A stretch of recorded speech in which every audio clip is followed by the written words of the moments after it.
evening. Good to have you with us in the 9 p.m. edition of the Urban Debate, and this is a special broadcast, a very special episode of the Urban Debate. We have over the years constantly spoken about mental health and the importance of mental health, and to understand the various kinds of illnesses that may be there, to understand depression, to understand clinical suicidal depression, and to talk about it. Mirror Now has always held conversations because we want more and more people to talk about mental health. We believe that's the only way we can begin to tackle this one huge issue in our country today. We don't even realize how widespread it is. Tonight on Prime Time, once again, we will talk about mental well-being, because in times of a pandemic, in times of an economic recession, when the whole world and our lifestyles are changing the way they are, it becomes even more essential to not just take care of our physical health, but also to take care of our mental health. Tonight, we launch a campaign by Times Network that we are calling Act Now. And we're going to continue with this with multiple conversations, including you, including experts on our channel, on social media. We want more and more people to be aware, more and more people to be able to talk and to act. Because often our first simple reaction to when we hear somebody give in, give up, or take the decision to take their own life is that, oh, we didn't realize that person was going through something. That person looked so normal. That person looked happy. It didn't look like he had a mental health issue. He probably just had an attitude problem. He was just sad all day, just lonely all day. We don't understand depression. We don't read the signs properly. We often say things that are wrong and detrimental to those who may be experiencing it. And we don't act on time. So our effort and our intent is to spread the message so that we act now. We act when we see somebody in trouble. We've prepared a special message for all our viewers. I want to play out that message for you before we go across and bring you an exhaustive survey that we've done that will only validate the point that I'm making tonight. But first, watch this. It's okay, man. Crying is good.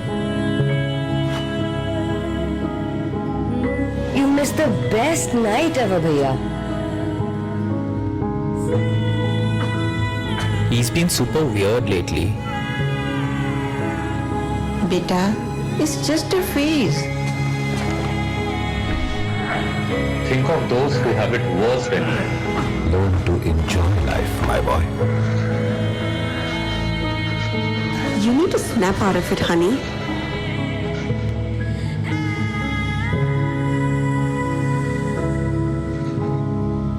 क्या हो गया? It's so sudden. It's never sudden.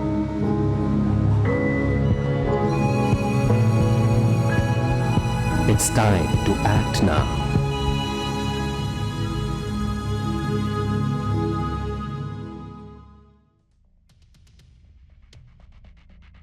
Before I move on and get you the details of the Times Network Nielsen perception study that we've conducted, I want to just say good evening to the panelists who are joining us on this special broadcast.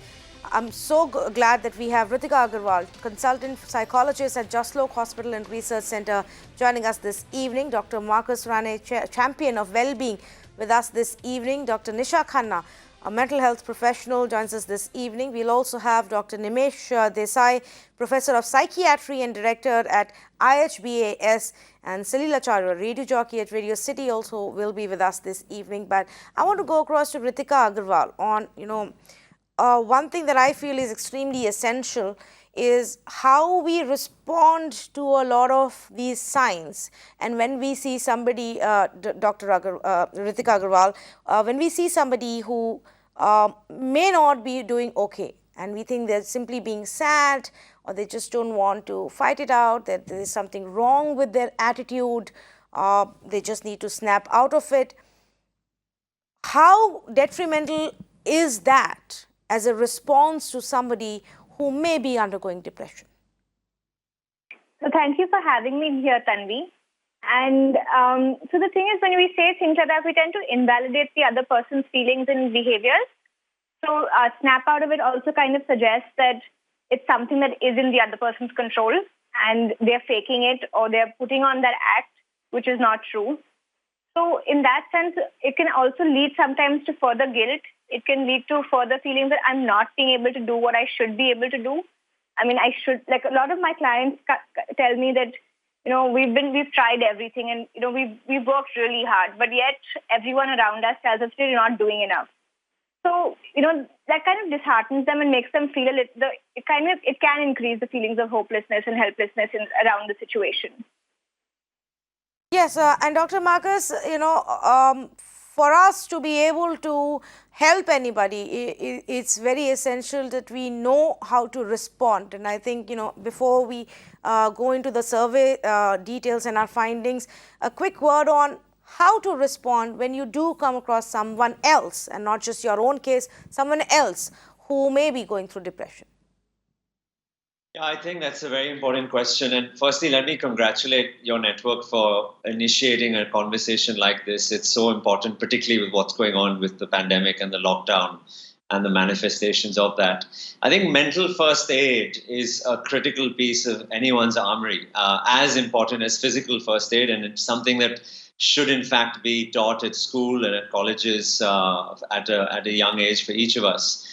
And I would suggest the first step in that process is just creating a safe environment for people to be able to express themselves. And obviously campaigns like this begin that journey.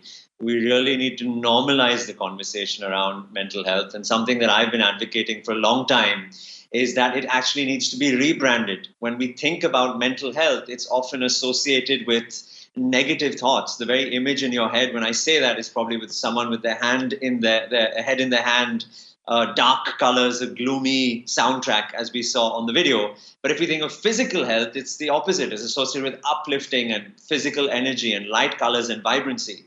I think we need to rebrand mental health and well-being so that it just becomes very normal and part and parcel of our conversation in society.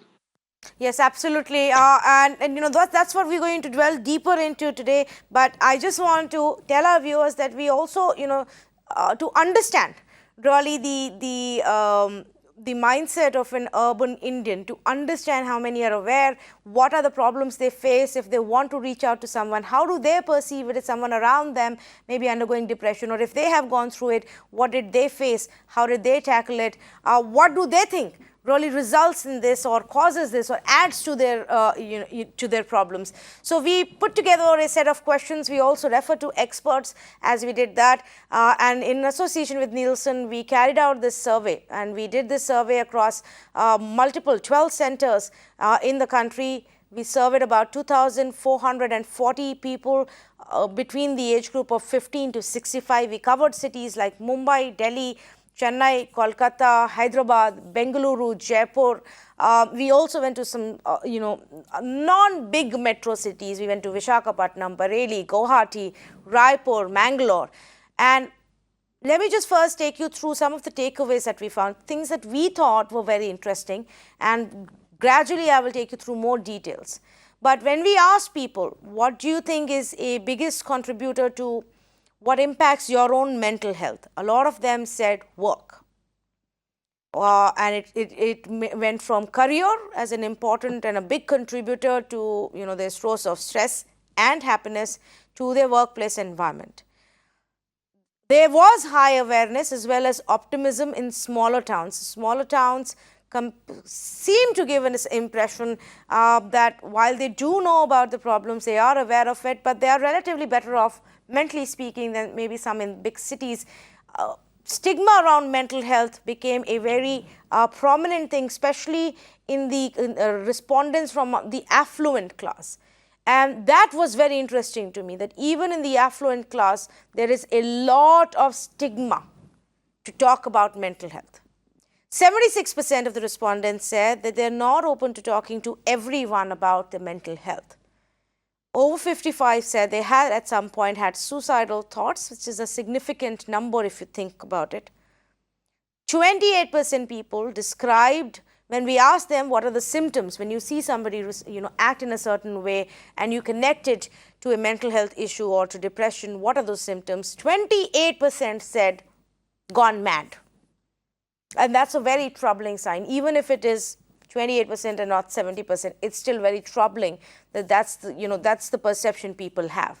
61% said they were unable to find reliable mental health professionals. That's the other worrying fact, which is why this conversation needs to happen, which is why governments need to focus a lot more on this, our institutes need to focus a lot more on this and ensure that we have accessibility. And 47% were unaware of government mandate for health insurance policies to cover mental health. I didn't know about it. I discovered when we actually carried out this survey and we were phrasing the questions, and I figured that, oh, it's mandated and it is covered in your health insurance. So, let's begin with the first talking point. These are the larger takeaways. Depression in today's time and age is considered a bigger issue amongst our respondents than poverty and illiteracy amongst the urban Indians. When we asked them what's plaguing India, well, unemployment, of course, was on top of that list with 74%. Corruption and fake news was next. And then came depression. Above poverty, 70% said depression is plaguing urban India. 68% then said poverty, work problems, stress, mental health, religious violence, suicide, illiteracy, body shaming, panic. All of them equally important. But this is how the people responded. So, if I had to go back to our experts and ask Dr. Nisha Khanna to help us understand when people say this, when a lot more people are actually saying that depression is plaguing India than the other issues. How do we see this? How do we read this as a message from urban India? The basic thing is, especially during the COVID time, as you know, that economy also have a give hit, and as the career is also one of the major cause came out in your research also, as well as the secondary cause was the wealth. So you can correlate these features because one of the, as you talk about the urban India, we are in urban India when lots of people are there out of their towns and townships and I will say residing in the different cities and the metro cities and where the expenses are very high. And especially in this lockdown, the economy has a bigger hit. So at this particular timing, it is the high time. Second thing, and this is what the time basically people have their particular lifestyle. Some people have planned there. If you talk about the COVID as impacted on this, and definitely because we all have this career is the one of the major cause. Sometimes we choose the career, not we have the clarity about what we like to do. Sometimes we follow the career as our friends suggested, as our family told us to join the particular career. And all those reasons you can say it one. Third thing is that I feel like that left high self is not the thing which is not we people have been taught by our families, because we are in the habit of putting we as a together. We are not in the habit of putting ourselves as a persons. For example, in our families, mother is the person who will take care of the whole family. Father is the person who will take care of the financial things of the family. So the burden is like mother or fathers are taking, and kids are not that much of independent in that sort of that they can help it out. So I think so, like if you will say, I will not say that in abroad the depression is not higher in that case, but in India when I'm talking about that career or wealth is when coming out in the issues. So I am finding it out. Otherwise, Indian culture is like if you are from a business class family, you have to join the family business. Now definitely the times are changing, but these are also one of the major causes is coming. Secondary thing is in metro cities, when you talk about urban India, you talk about people have connectivity issues. They don't have time. If the couple is working, If the family people are working, their timings are not matching. When they're coming home, traveling takes lots of times. In that timings, they are not getting that much of time to connect with each other. Either they have on 6 days working, or sometimes they have 5 days working. And then they have the backlog of their work, household work, managing the kids and spending time with families. They're not spending time on the recreational activities, how to connect on, share their heart it out. So the venting is not there, hobbies are not there. So all these things, as I said, that emotional connection is very required, where we will sit and talk about how you feel, what you have gone through in a day. So that sort of feeling, how much the people are you into your families and friends. Because in your research, I have even read it out that the people who are more comfortable sharing their things with the either with the friends, and then comes the family aspect. Yeah. So find it out, they are not getting the times for friends, when especially you talk about the urban India. So they are having bigger responsibilities on their shoulders, because the more you are getting the I will say money, the more responsibilities are there on your shoulders. As I said it, from different places, if people are traveling 2 hours traveling, they are spending, or 3 hours traveling, they are spending, and then they are tired. Have to spend time with other members of the family. Along with that, they have to manage their own schedules. So they are not getting that much time to, I will say, rejuvenate yourselves. And sometimes they spend time with, like, for example, a couple is spending time together more, maybe not able to spend me time individually also. So it's like, it's a I versus me game is there. I always believe that if you are not, as a person, is happy individually, you can't make happy your partner, you can't be happy in your work. And as I said it, the career wise, people are not following sometimes their passion, they are doing it out of money needs. That is one of the issue is also coming up. So Yeah. I would say, even in the relationship also, so people are not considering what they feel and what they want to. And that's why one of the people that people are sometimes not successful. So I also says emotions plays a very important role when you have to be successful in life. And that is one of the major reasons that people are more depressed and feeling sad, all helpless and hopeless. Okay, let's Because take it of point these. by point, and I just want to, also read out another interesting response and statistic that we got from this survey, and that is that 70% of the urban Indian respondents claim that they suffer, or they know someone who has suffered from a mental health ailment. Now, I was actually surprised, Salil, with that number. Maybe it just goes on to show that people, at least in urban areas, are becoming a lot more aware, of the fact that either they are aware of something they may be going through, or at least they know of somebody and they've understood that this is a mental health issue. What is your own sense of, how in our lifestyles in urban cities, this is becoming essentially, I feel, a pandemic?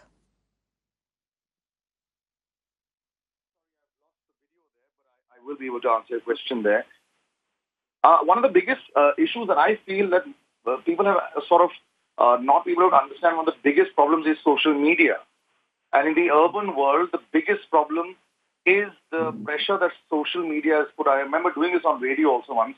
And most people, whether it was body shaming, which is part of your survey, whether it's peer pressure, whether it's anxiety, whether it's depression, most of the stigmas also that come are all because of social media. How many likes do you get? How many people are following you? What the other person is looking like? Even in the pandemic now, this Maldives phenomenon, the Goa phenomenon, that's actually sort of come up because everyone sort of feels that they've been left out, fear of missing out has sort of happened. Yeah. And that's one of the biggest reasons why people have now started to want to venture out, because they've seen somebody else going out. So they suddenly feel that they should go out. So they've forgotten some protocols and COVID precautions that they can take, which is why some cities have seen a greater rise now in the second wave. So when you look at it, most of it actually comes down with comparison, and it's inherent in every Indian. When you go back to school, if you got 70% and somebody next to you got 80%, you felt like you were useless. If somebody got 80% and 90%, look at the cutoffs today. The cutoffs are 99. I'm from Delhi University. I did economics honors from Venki. I mean, in my time, 20 years ago, when we got 88, we thought we'd done pretty well. Yeah. Today, I wouldn't even make it into the fifth list of most colleges. I remember that time when I didn't get to St. Stephen's and I felt really stupid because my mother said, "What? It doesn't matter. I mean, you can go to somewhere else and you can do other things." I remember becoming a radio jockey at that time, and people said, "Why would you do that and become a radio jockey? It doesn't pay." Now, 20 years later, these secondary, subjects or fields have become very useful. But again, when you go out there, even as radio jockeys, when you go out there, you see on social media, the actors have a larger following than, say, the radio jockeys. So radio jockeys now feel, okay, we should make digital content and look bigger because they're not coming to us. Why? Because the influencer marketing agencies say, you have these many followers, you are a category B influencer, and you are a category A influencer. Everyone is sort of slotted into categories. When you look at your depression rates, which have sort of increased because, where suicide becomes a large part, the definition of suicide mentally has changed over the years as well. Now they just want to throw in the towel. A lot of the times, clinical depression, medical depression can happen, but a lot of the times, a lot of the youngsters don't want to put in the hard yards as well. A lot of the in-between 30, 35 also, sometimes they feel that it's too much. The doctor was saying, there's a lot of pressure in the burden of responsibility increases with money, with traveling and all that. And that's why at the end of the day, you just say, I don't want to do this anymore. 30 years ago, there was no question about, I don't want to do this anymore, which is why divorce rates are higher today, because female and males, both of them are working as well. 30, 40 years ago, you didn't have women that were working in very good fields that were making very good salaries, possibly more in urban India. A lot of women that I know make way more than what the men make, Yeah. So they're very independent, so they can take their own calls. So everything again, so there again, when they do that, then there'll be a lovely Facebook post that talks about how brave they've become and they've taken their move, right? But that sort of inspires another generation of people that are being influenced by social media.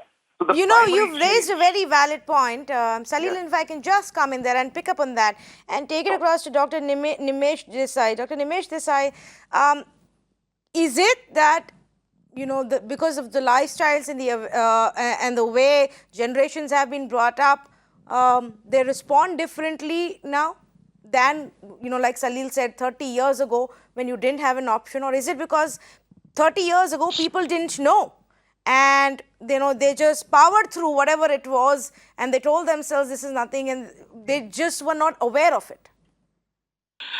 That surely, Tanvi, is one of the possible explanations for rural or urban India or actually the world.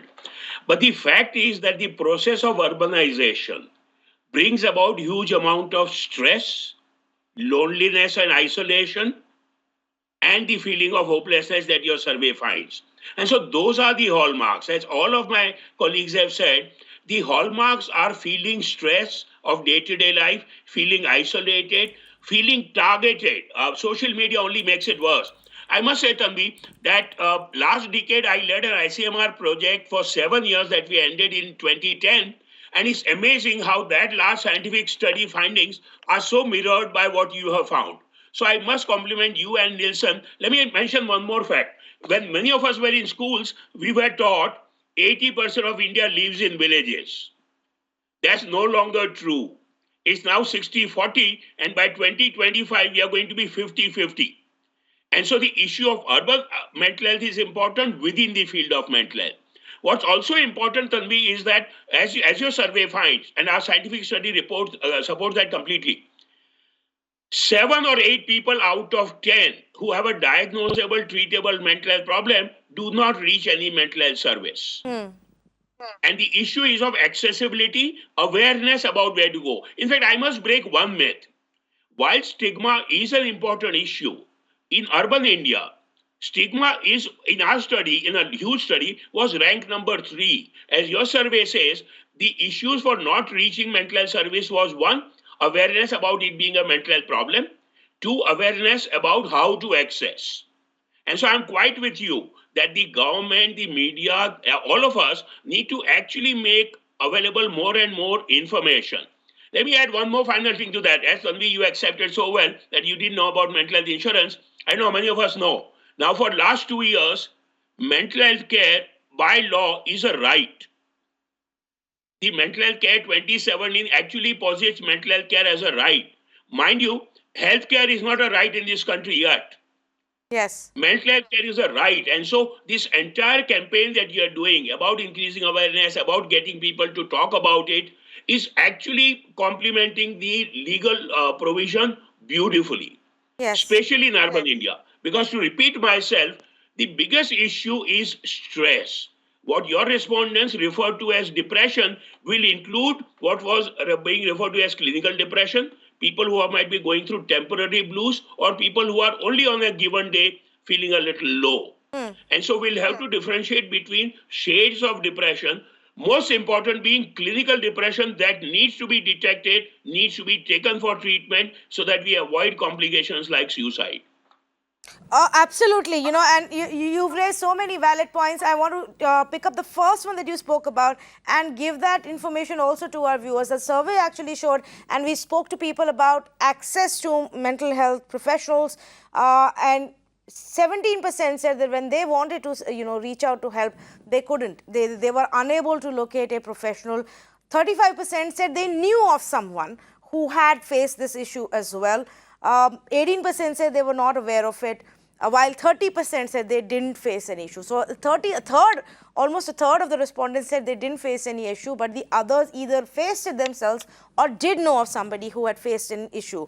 And location of mental health clinic being inaccessible was a big issue that came about, 46%. And mind you, we are talking about urban India. We're talking about some of the biggest of our cities also, and even there, if people are actually saying this, I feel that's extremely important. They said cost of treatment was unaffordable. I'm not too sure if there was a follow-up immediately there to ask if they knew insurance covers it. They also said that, getting a suitable appointment time is difficult. Of course, a lot of people still don't want to talk about this with their friends or family members, and so getting the right time slot becomes very difficult in such times.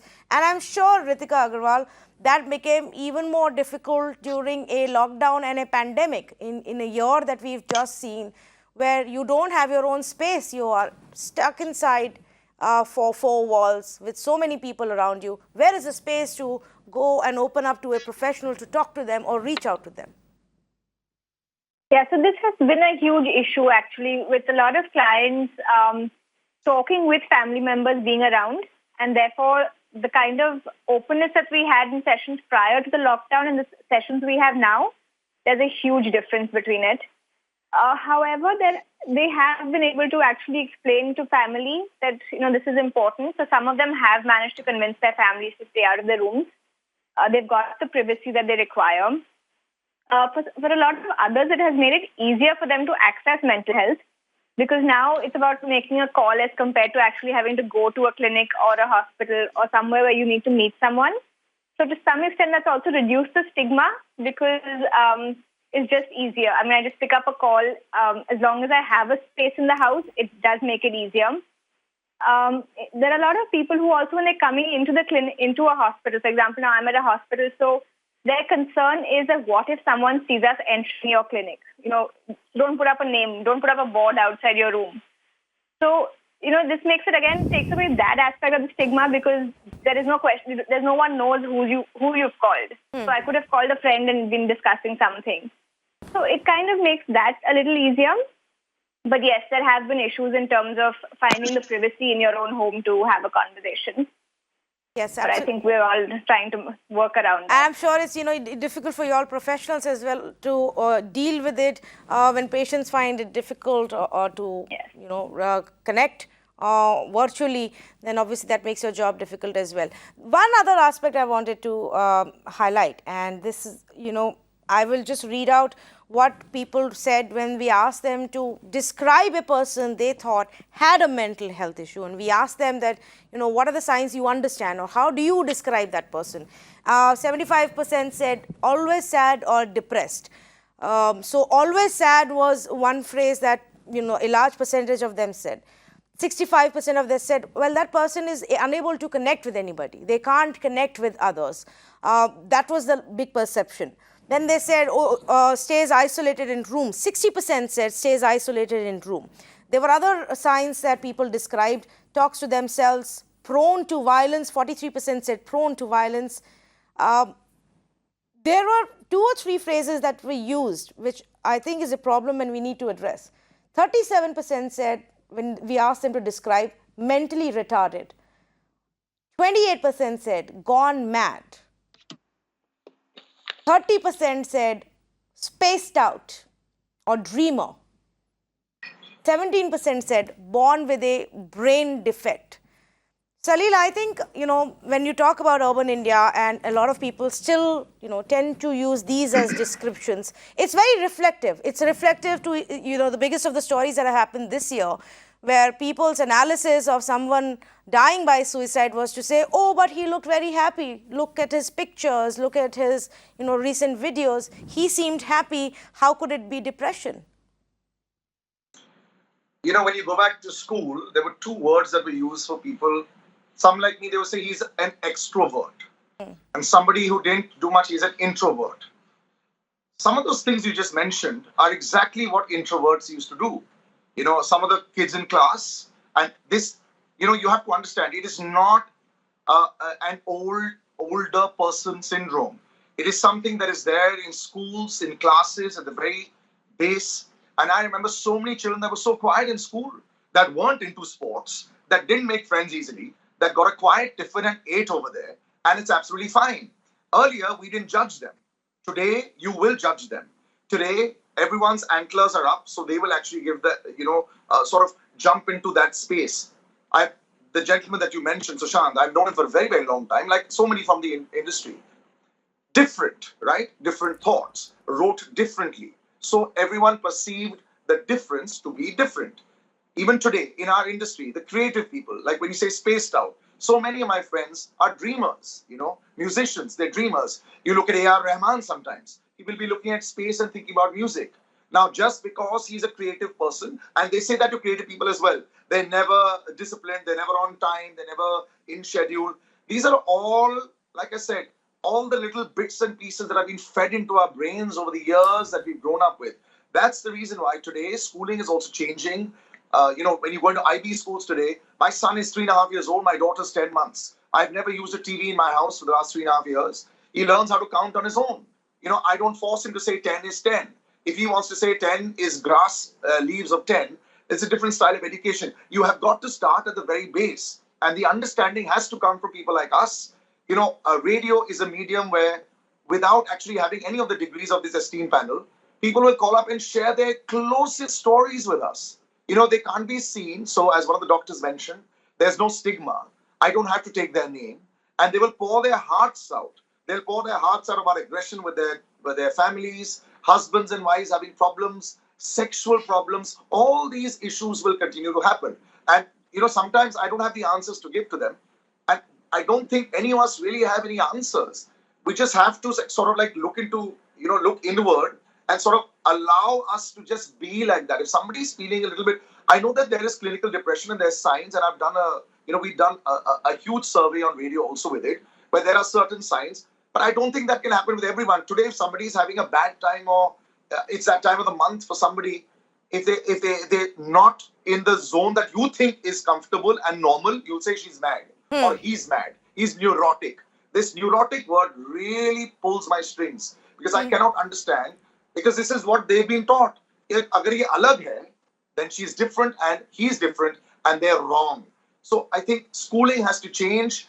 Earlier we used to talk about sex education in schools. Now I think they just need to tell people to be. You can grow in a different way. You do not have to be part of a factory production, which we sort of become. Yes, absolutely. You're absolutely right. In fact, sometimes when I talk to our elders and those from earlier generations, and now because we have these conversations at home and, we talk about it at home, it's very interesting to see how they react and say, oh, we never thought about it. There was a person we know in our school days, this very close friend of ours who would act in this way or act in that way and looked, lonely or was always by himself or perennially sad or mad, and we never realized those things. I think a lot of people don't realize they've just been brought up in that setup where it's okay to use these words. Dr. Marcus, how important it is to understand the right kind of language that one must use. To emphasize on the fact we don't know who may be around us, who may actually be experiencing a mental health issue while we go about talking like this. No, it's critical. The narrative that we deploy in society is what constructs the reality around us. And I think it's very useful for us to actually take a step back and understand how mental health has evolved in the medical landscape over the last 100, 200 years. I remember even when I was in med school, which is not that long ago, by the way, not that far ago, we were taught that, I remember one of the first lectures was mental health conditions can be divided into mad, sad, or bad. And I'm sure some of the other clinicians on here may have had similar type of lectures when they first started. And if you think about, these words that we used to use, such as lunacy, etc., these are actually descriptions that were given to people, and they were put into a prison reform center. They were sent away outside of cities. They had mental health institutes that were in the country, and families were separated. So there was a lot of differentiation which was created within society, which actually stems back many hundreds and hundreds of years ago. So all of that has obviously been the baggage that we have brought to where we are at today. Now, of course, like everything, we have an opportunity to change that. And something simple and as fundamental as the stories that we use to create these descriptions are going to be very, very important for doing so. What do you mean when you say stories that we use to create these descriptions? The words that we use for people, yes. The word, yeah. Exactly. Okay. So here is the other aspect. We also ask people, who do you think you feel, more comfortable talking to? Who's your safe haven for when you want to talk about what's plaguing you mentally or your own mental health issue? And 67%, an overwhelming 67% said friends and colleagues. That's the larger go-to. 55% said parents. Then a large percentage, 44%, also said their spouse or their partner, and that's their safe haven to go and talk about what they may be going through. Only 24% said mental health professionals. That is the other aspect. Dr. Desai, would you like to comment on that?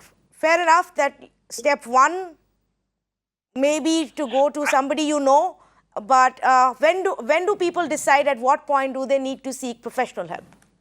Right. Let me connect that with what Salil and Marcus and you were discussing. Stereotypes is a huge problem. Stereotypes is a problem in a number of ways. One, it leaves out people who need help. It stigmatizes those who do not need to be stigmatized. I think we need to get to an area where all of us really realize that we might need help and we need help. I will take the liberty of saying that at least one of the 6 of us at the current time, only last 1 year, would have done with better help, professional help. And that's statistics. But to come to your point, yes, the first level help with friends and colleagues and family members is perfectly fine. What's important is for those who people reach out to, for them to recognize when you need a professional. If the disturbance is continuing for more than a couple of weeks, if the disturbance is out of proportion, if there are sleep or appetite disturbances, if there is gross dysfunction, most importantly, the moment there is talk about suicide or death, that's a red alert. And so I think what's important, Tanvi, from this first episode that you're doing is, if I might say, the next stage needs to be reach out. Not only talk about mental health, but reach out. Reach out for oneself, reach out to others. That bilateral reaching out and the demystification of persons who need mental health problem being somebody from Mars or Venus. That stereotype needs to be broken. It could be, and it well is, any one of us, anytime. In fact, because you said reach out, one very interesting pattern that we observed, and when we were going through the survey, was people said they were more comfortable addressing their own issue and seeking out help, reaching out, than to respond to somebody who they think may have an issue. They were more hesitant in Ritika Aggarwal. They were more hesitant in, they didn't know how to react to someone around them and what they may be facing than they were to deal with their own problem. Now, how do you fix that? Because that's what we want. The conversation should also be about how you can act now to help someone else. Correct. So, basically, when somebody else has going through any mental health concern, you don't know for sure because, again, we don't know how much information has been shared at that point with the person who's going through this issue of not knowing what to say. And for that person, it becomes a little awkward depending on the relationship that they have. That, how do I tell my friend that there's something wrong, that she needs to get help? How do I tell my child or my parent? Maybe the other person's not as accepting that there is a problem at that point. So how do you, without being rude, without putting the other person's back up, how do you confidently and yet empathetically put it across that I need help? I think you need help, but at the same time, how do we go about this? The other thing is we all tend to assume that we know best. So the tendency is that, it's all fine, it'll get better, just think positive. We want to give advice. Advice giving is something that comes easily to all of us. And that's the one thing we need to avoid in these situations. So usually during our training, the one thing we're taught constantly is do not advise. Guide your patient, but your client, but do not guide at all. Do not advise them. Because the tendency is to tell them, why don't you try this? Now the thing is, they've heard it from 200 other people. Why don't you try this? Why don't you think positive? Why don't you do yoga? Why don't you meditate? Why don't you just not think about this? And there's just so much that everyone's telling them, and they've tried it. They have tried it, and it's not working. But the fact is that every time someone tells us this, it's like, I think somewhere I'm again failing. I'm not being able to do this. So that also tends to create in the other person that I tried my best, and yet somehow this doesn't seem to be working. The other person seems to be getting worse. They're getting more upset. So they tend to be uneasy of what to do at that point. So it's important to remember that just be there for the other person. Talk about, what can I do to help? What do you need right now? What would just try and process in that situation. Also, what would you not want someone else to tell you if you were in that situation? Yeah. So if you were fighting with your parents, would you want, say, a friend to be saying, just ignore your parents. It's all easy. It'll go away. Just, do this. Or would you want someone who just sits and listens to you and says, okay, talk to me about it. I don't know what can be done. I'm not in the same situation as you, but let's try and figure out a solution to sort this out. So, try and figure out from that perspective how you can help the other person.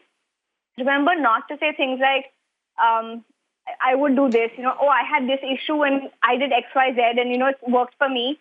Because what works for one person may not work for the other. So again, it's important because this is not about you. It's about the other person who's going through another issue. And it's important to focus on that friend or family member who needs it at that point. So right. Sorry, what? No. So I was just trying to recap. Go ahead, but finish your point first, yes. Okay. And another point that's important is to remember that when you're reaching out to someone, don't say that I know what you're going through. Because at the end of the day, we really have no clue what the other person's going through. Yeah. So we have to be able to say, look, I don't know what you're going through, and I'm trying to understand. You need to help me understand it better. But even if I'm not able to help you, let's try and figure out what's the best option out of here. And then move forward. I think that makes it a lot easier as you're going along. Yes, but so let me pick up one of that point, which I think becomes the biggest problem area or dilemma for many people is, how do you tell someone that, well, I can listen to you and I'm here for you and I'm listening to you, but I think you may need professional help. Dr. Nisha Khanna, a lot of people are just very scared to even broach that point or tell somebody maybe you need to reach out for professional help.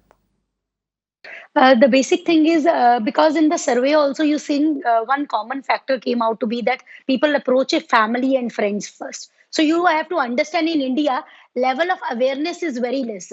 In older times, when there is any problem, we are so superstitious. We go to Babas, we go to astrologers, we talk about, we can find out 100 other ways. But we are not approachable to a mental health professionals. One thing is that when you are having certain symptoms, like I think so Ritika also pointed out that when we have any person have problems, they go to the family, they go to the friends, they share there is a problem, they say everything will be fine. You will be fine. Other person is not behaving. It is the other person's personality is like that. So when the thought process is such, when you are feeling different or stressed or low, I would say any person can go to a professional, because professional has also levels. I think so, because Salil in one of the conversation pointed out neurotic. Neurotic is a very common behavior for every human being. The concern is when it becomes psychotic. And because psychotic is this condition when person can think of a suicidal also, because psychotic is where required medications roles, psychotic is where required psychiatrist role, and people are not aware about what is neurotic. Neurotic is non-medical setting where counselors and psychologists can work it out. When you come to a psychotic behavior, it is the role of a clinical psychologist, and you can say further the psychiatrist can help in that. And sometimes I would say medication plays an important role in getting overcome the depression, but we have to understand we need to be sensitized with the person. We have to talk about, if your family member and someone is like having those feelings, I'm there for you. If you are crying, it's okay to cry, like the Ritika talked about, that it's okay to accept whatever you are going through. It's okay you are feeling lonely, let it be. But if we can, we are a family member, our friends are there, we can highlight the good moments or memories you have spent with the person. You can create those moments with the person, because in India the emotional abuse, sarcasm, these concepts people are not aware about. Dominance, people are not aware about. Even sometimes people comes into the clinic, visit my clinic, and they are not about sarcasm is out of anger, it is never out of love, but they says it is our behavior. In our families everybody says like this, talked like this, we are born and brought up like this. And especially when I talk about emotional abuse, people are not aware what is emotional abuse. Degrading someone, you are zero, you don't know anything, mocking about someone, making feel guilty someone. So in India, especially when you talk about a woman, that women are not earning or not that much dependent, the male feel more dominating in that way. So that also plays an important role. Most of the women feels depressive symptoms. Why? This is one of the reason. And even the male, if male is joining a family business, male is working, and one of the person of the family is more successful, the family compares, the jealousy feelings comes from the childhood itself, the comparison comes where the family, even the parents doesn't know what they are doing unknowingly. I think so that awareness level from the parents end is not there. Friends will say, okay, she's mocking about you, you should mock it back. They don't know what they are exactly doing. I think so when the awareness level, that when the parents knew, when the families knew, when the friends knew, then they can talk about, okay, this is not my area, this is the expert area which you need to go across and take the help. The way he said it.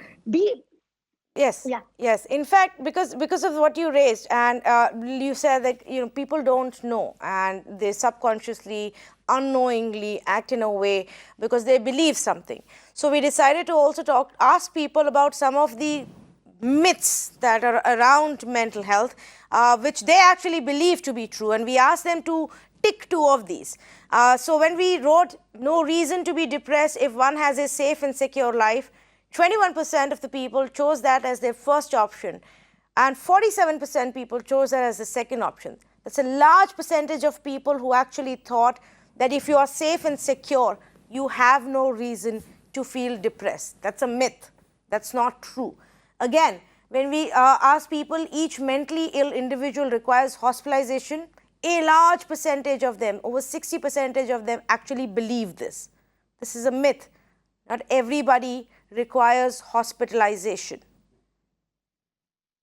Many believe bipolar disorder is just a new excuse to get away with unpleasant and moody behavior. 39% collectively believe this is true. Over 50% believe people with mental health ailments are more aggressive and can harm people, can harm others. That's not true. There also is a struggle between differentiating what the mental health problem may be. Dr. Desai, while many may be aware of depression, there are far lesser people who are aware of the other illnesses that may be prevalent. Sure. So the need is, besides talking about it and reaching out, the need is to increase mental health literacy in its finer details. But like Ritika and Nisha both said, for general population to recognize where it is not your job. Allow me to say this, Tanvi. all across the country, private and government sector, my studied claim is that what we do at our hospital, which is a public funded autonomous body with the largest psychiatry OPD in the world, the hospitalization rate is 1%. So through you, I want to get to all our viewers and audiences that at a hospital, which is a state mental health institution, of course, an academic one, 99% of the people with the most severe mental health problems can be treated and are being treated on outpatient basis like any other health problem. That's one of the myths that we need to explore. There's a whole lot of other myths there. The problem also is, I think, again, as Ritika was saying, problem is in listening. Most of us, unfortunately, out of our discomfort when somebody reaches out to us, we kind of tend to respond too hurriedly and out of our own anxiety. What the person with mental health problem requires is merely holding hand, so to say, metaphorically, and listening. If at all one wants to go beyond that, guide in the correct direction. I will take the liberty of saying not to be the Google aunt who sermonizes and advises and gives you knowledge, but be the Google map. Yes. What a good needs to be is a Google map instead of the Google aunt. Yes, that's a very interesting phrase that you've used, and I'm sure that will stick with a lot of people when it comes to, acting the right way. Salil, very quickly to you also, because you said, you have conversations with people and a lot of them do open up to you as, your listeners who call you. Have you also come across a lot of these myths that people believe to be true around mental health? Oh, these and a lot more.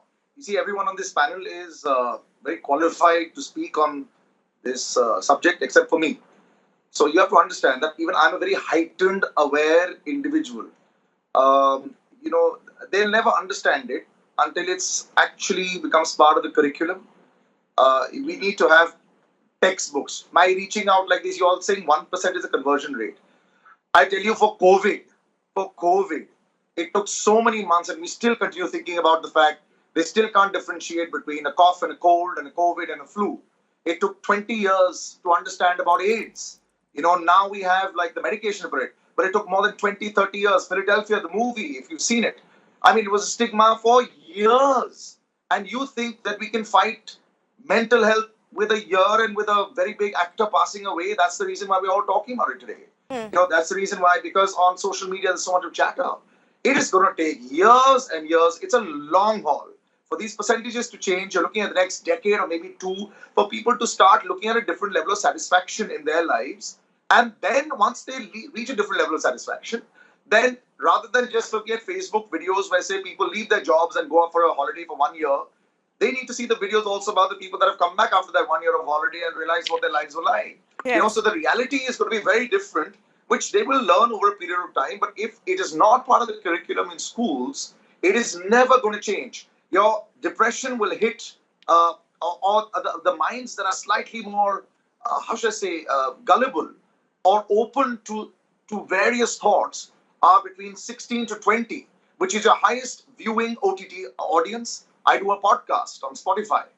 The average listening audience is 13 to 19.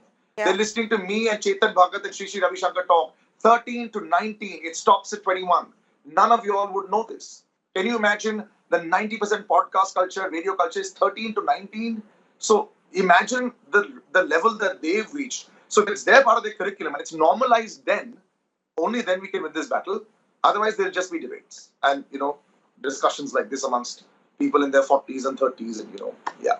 I get the point that you're making. Maybe next time we can have a podcast with you on this topic and get some of the experts, not you and me, because we won't be able to help them.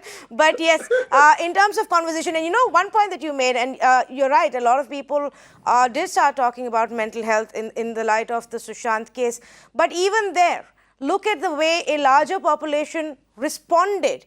They almost did not want to believe that this could be a reason. Everything else in the world seemed possible.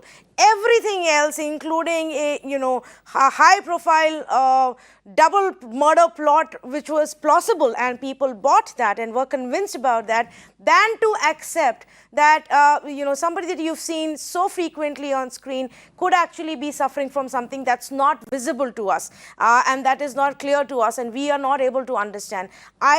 For me, that was one of the scariest aspects of the way we responded to that case. And so, yes, that made us feel that many more of these conversations are required across platforms, across age groups, and we will continue to do that here on Mirror Now. In fact, we've often had these conversations where we've opened up the phone lines and viewers have called us. Today we didn't do that, but we had so much of information that we wanted to share with everybody, so many of these findings that we wanted to share with everybody, which is why we had experts and we got you these survey reports. But I promise to you that we will, in the coming weeks, have a lot more of these conversations. We will dwell deeper into what these survey findings show us and break it up into various aspects of mental health, and we'll open up the phone lines, have you participate as well. The idea is to continue with this conversation so that we can act now if we ourselves, somebody around us, needs help. Thank you so much for joining us on this special conversation.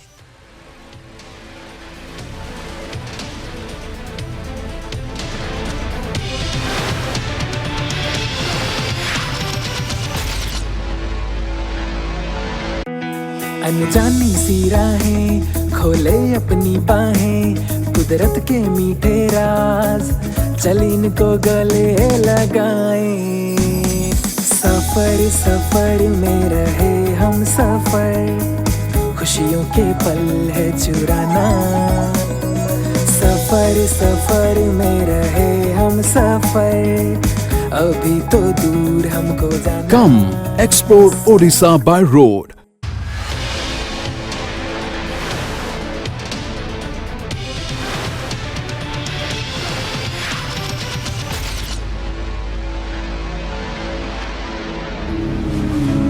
It's okay, man.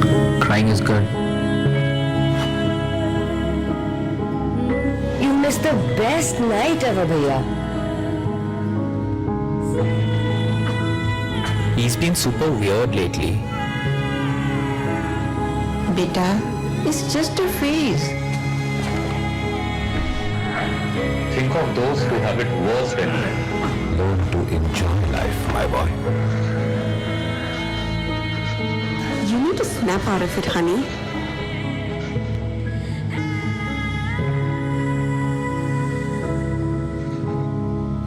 क्या हो गया? It's so sudden. It's never sudden.